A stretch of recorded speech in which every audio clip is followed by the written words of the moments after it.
প্রিয় শিক্ষার্থী ভাই ও বোনেরা, সবাইকে শুভেচ্ছা ও অভিনন্দন।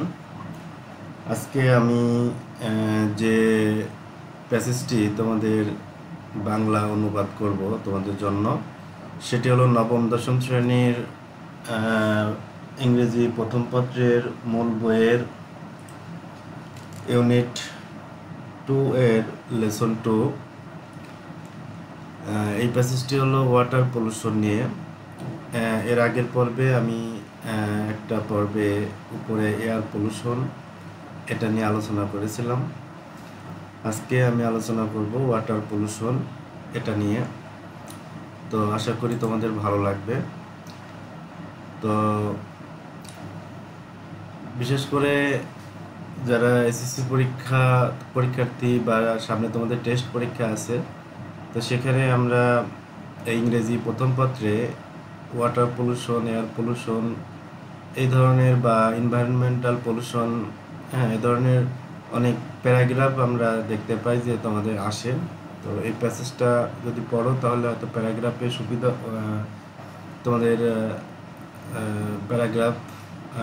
প্যারাগ্রাফ নতুন করে আর পড়া লাগবে না। পাশাপাশি যদি তোমাদের প্যাসেজে আসে তবুও তোমরা এটা সলভ করতে পারবে। তো বন্ধুরা, চলো আজকে আমরা শুরু করি। Water pollution can occur in oceans, rivers, lakes, ponds, and underground reservoirs. তো ওয়াটার পলিউশন মূলত ক্যান অকার মানে হচ্ছে ঘটে ইন ওশেন্স মানে সাগরে। ওশেন বলে সাগর, মহাসাগরকে বোঝায়। নদীগুলোতে, লেকগুলোতে, তারপরে পুকুরগুলোতে এবং আন্ডারগ্রাউন্ড রিজার্ভার্স মানে আন্ডারগ্রাউন্ড বলতে মাটির নিচের, রিজার্ভার্স মানে যেখানে পানি জমা থাকে আর কি, মানে নিচে মাটির নিচে যে পানি থাকে সেই পানিটাকেই মূলত ইংলিশে আন্ডারগ্রাউন্ড রিজার্ভার্স বলে। As different water sources flow together, the pollution can spread easily and quickly. As এর এখানে বাংলা হচ্ছে যখন ডিফারেন্ট ওয়াটার সোর্সেস মানে ডিফারেন্ট মানে বিভিন্ন, ওয়াটার সোর্সেস মানে পানির উৎসগুলো, ফ্লো টুগেদার একসাথে যখন পানির উৎসগুলো চলে, এই ফ্লো মানে হচ্ছে প্রবাহিত হওয়া, দ্য পলিউশন ক্যান স্প্রেড, ওই সময়টা কি হয়, এই পলিউশন মানে দূষণ can spread easily and quickly. দূষণটা ক্যান স্প্রেড মানে হলো ছড়িয়ে যেতে পারে ইজিলি সহজভাবে এবং খুবই দ্রুততার সাথে। কজেস অফ, পরের সেন্টেন্সে বলছে causes of water pollution include, water পলিউশনের মধ্যে যেগুলো অন্তর্ভুক্ত আছে সেটা হলো ইনক্রিজড সেডিমেন্ট ফ্রম সয়েল, মাটির থেকে যে সেডিমেন্টটা ইনক্রিজড হয় এটার মাধ্যমে। ইরোশন মানে হচ্ছে ভূমি ক্ষয় বা কোনো কিছু তোমার হচ্ছে যে ক্ষয় হয় না ভূমি বা মাটি। তারপরে improper waste disposal and littering, আমরা যেসব ময়লা মাটি আবর্জনা যেগুলো ফেলি, এটা ইমপ্রপার থাকলে মানে যেটা মানে সঠিকভাবে না করলে। Leakage of soil pollution into water supplies, leakage মানে হচ্ছে লিক হয়ে যাওয়া মানে ফোটা হয়ে যাওয়া বা এরকম। অফ সয়েল পলিউশনের যে লিকেজগুলো আছে এগুলো ইনটু ওয়াটার সাপ্লাইজ মানে পানির যে সাপ্লাই আছে সেই সাপ্লাইয়ে যদি পড়ে তাহলে পানি দূষণ হতে পারে। Organic materials that decay in water supplies, organic materials বলতে যেগুলোকে বোঝায় যে বিভিন্ন ধরনের মানে পদার্থ আছে যেগুলো কি হয়, ডিকে হয় ইন ওয়াটার সাপ্লাইজ, এই পানির যে সরবরাহ হয় সেখানে যে ডিকে হয় তাহলে।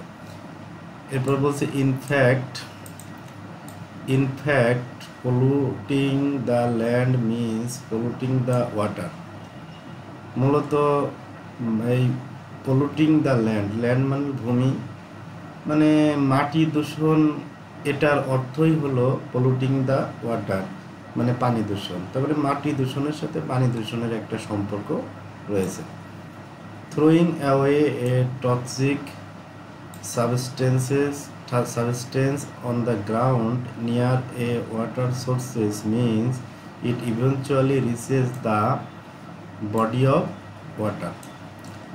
Throwing away a toxic substance, throwing মানে নিক্ষেপ করা বা ফেলা, হ্যাঁ কোথায় কি, এ টক্সিক সাবস্টেন্স মানে কোনো বস্তু, মানে বিষাক্ত যে ময়লা আবর্জনা, হ্যাঁ অন দ্য গ্রাউন্ড মাটিতে, নিয়ার এ ওয়াটার সোর্সেস যে ভূমিটা আছে বা যে জমিটা আছে তোমার ওই পানির, হ্যাঁ পানির উৎসের কাছাকাছি, অর্থাৎ নদী বা পুকুর এগুলোর কাছাকাছি, মিনস ইট ইভেনচুয়ালি, এটার অর্থ হলো এই যে reaches the body of water.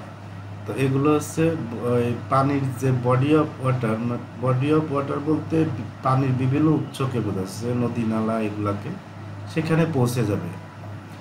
As a result, ফলে দ্য ওয়াটার ইজ পলিউটেড, ফলে পানি দূষিত হবে।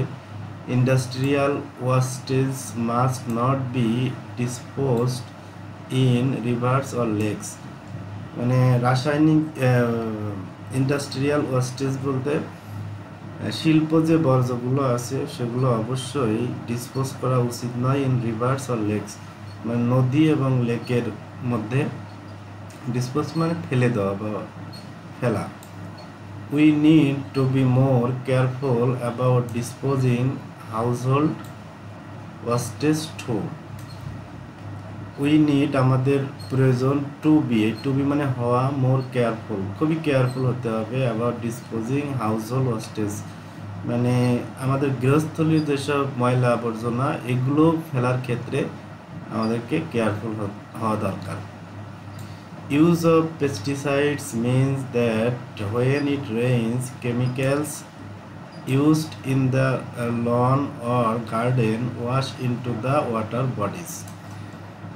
ইউজ অফ পেস্টিসাইডস কথাটির অর্থ হলো যে কীটনাশক। ওই যে আমরা মনে করো যে আমাদের ফসলের জমিতে বা কোনো একটা জায়গায় যখন কোনো কিছু করি তখন বিভিন্ন পোকামাকড় দমন করার জন্য আমরা পেস্টিসাইড ইউজ করি।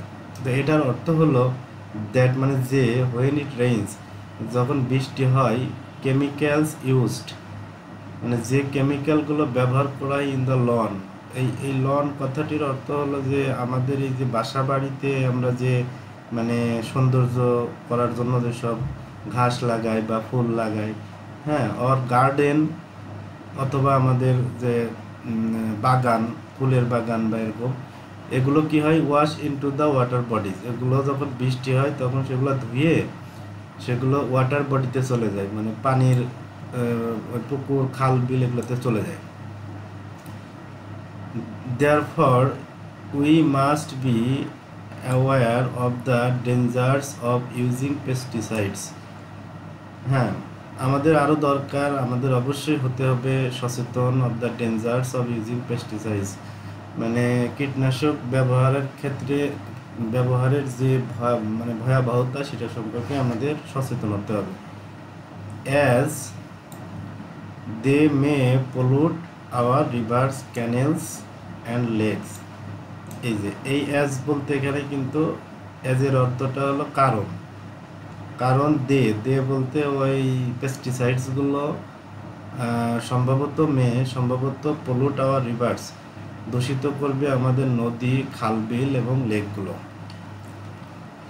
তো বন্ধুরা আজকে এ পর্যন্তই। ওয়াটার পলিউশন মানে কিভাবে ঘটে এবং এর কারণগুলো কি, এবং এই ওয়াটার পলিউশনের মাধ্যমে মূলত আমাদের কি হতে পারে বা এটা আমরা কিভাবে দমন করতে পারি বা এটা কিভাবে নিয়ন্ত্রণ করতে পারি সেই বিষয় নিয়ে মূলত এখানে বলা হয়েছে। তো সকলকে অসংখ্য